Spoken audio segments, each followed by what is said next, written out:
இன்னைக்கு ரவாவையும் முட்டையும் வச்சு சூப்பரான ஒரு ஸ்பாஞ்ச் கேக் பார்க்க போகிறோம். இந்த ரெசிபியை எங்கள் புனிதாண்டி தான் ஷேர் பண்ணாங்க.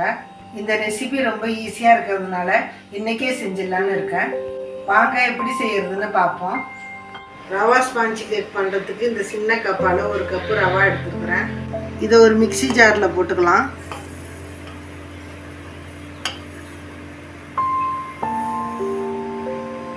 ரவா வறுக்கணும்னு அவசியம் இல்லை, நீங்கள் வறுக்காமலே அப்படியே சேர்த்துக்கலாம். அதே கப்பில் அரை கப்பு ஜீனி சேர்த்துக்கலாம்.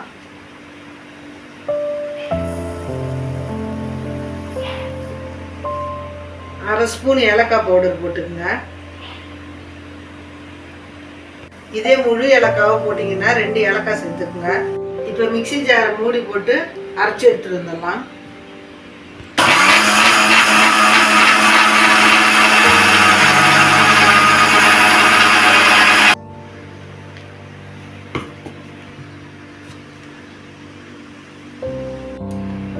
பாருங்க, இந்த அளவுக்கு நல்லா பவுடரா அரைச்சி எடுத்துக்கணும்.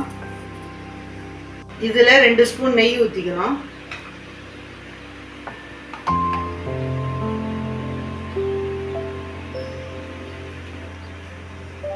ஒரு பிஞ்சு மட்டும் உப்பு சேர்த்துங்க.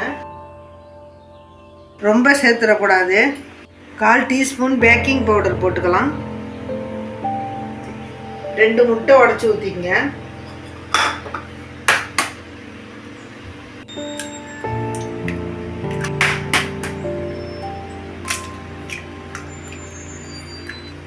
இதையும் மிக்சியில் பேஸ்ட்டாக அரைச்சி எடுத்துட்டு வந்துடலாம்.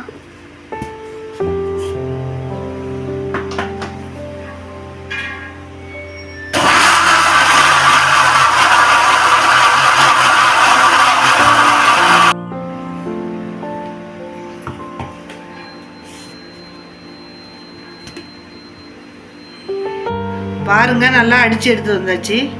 இதை அப்படியே வச்சுட்டு இதை மாதிரி சின்ன சின்ன பவுல் இருந்தால் எடுத்துக்கோங்க. இதில் நம்ம நெய் அப்ளை பண்ணிக்கலாம்.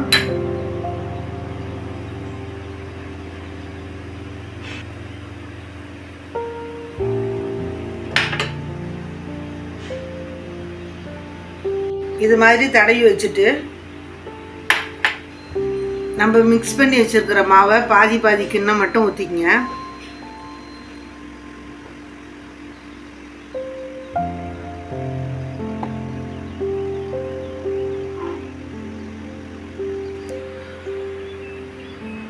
எங்களுக்கு 4 கப் அளவுக்கு வந்திருக்கு.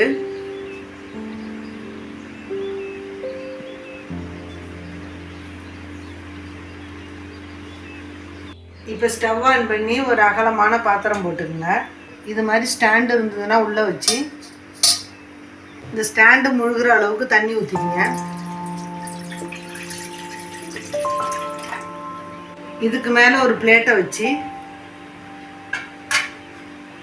நம்ம ரெடி பண்ணி வச்சிருக்கிற கப்பை இதில் எடுத்து வச்சிடலாம்.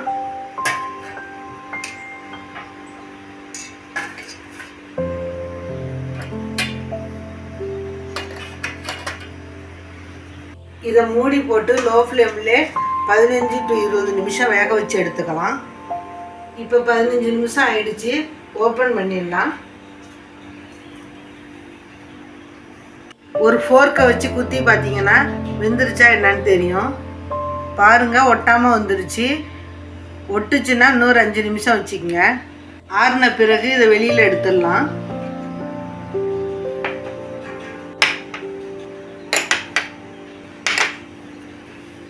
நல்லா சாஃப்டா வந்திருக்கு. இதை நீவி விட்டு ஒரு தட்டில் எடுத்து வச்சிடலாம்.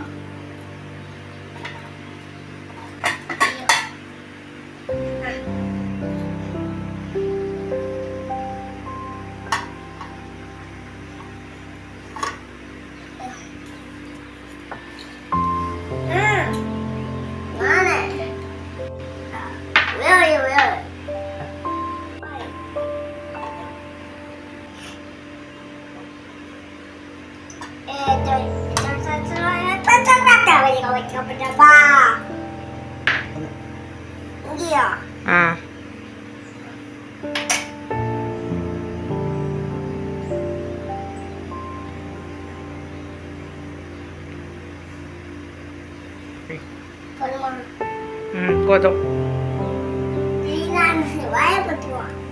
நல்லா சாஃப்டா இருக்கு பாருங்க.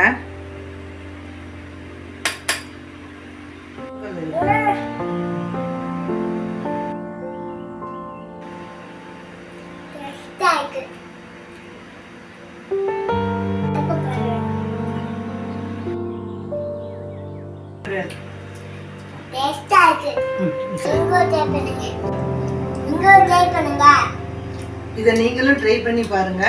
நன்றி, வணக்கம். பாய். இந்த கையோட பாய்.